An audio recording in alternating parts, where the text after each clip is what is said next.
Учрал ерөнхий сайдыг дэмжинэ.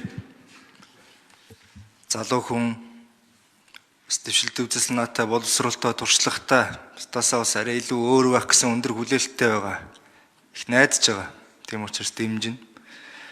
1 жил 9 сарын хугацаанд бид 3 дахь ерөнхий сайдаа томилох хэсэг санал хураалт явуулахаар сууж. 2 эрдэнэ ерөнхий сайдыг ганцаараа татгалзсан санал өгөөд энэ сууж ялаа. Зандаш тэр ерөнхий сайдыг татгалзсан 7 хүний нэг нь болоо сууж ил.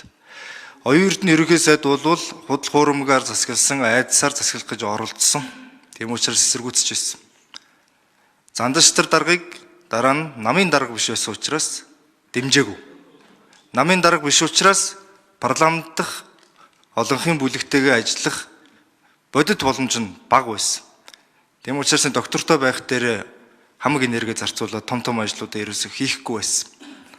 Одоо учрал дарга намын дарга. Тэгэхээр одоо улс төрийн эрх, захиргааны эрх бүгд нь байгаа.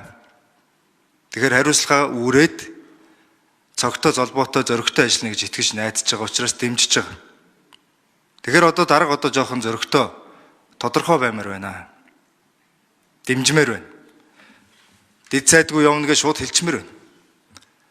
Засгийнхаа бүтцийг үнэхээр цомхон болгоно гэж хэлчмээр байна. Тэгж хэллээ гэд нэг энэ Монгол Ардын намын бүлгийнхэн гишүүд нь тэгвэл болий гэд намын дарга эсэргүүцээ зогсно гэдэгт бол би итгэхгүй байна. Тэгэхээр жоохон шийдэмгий баймаар.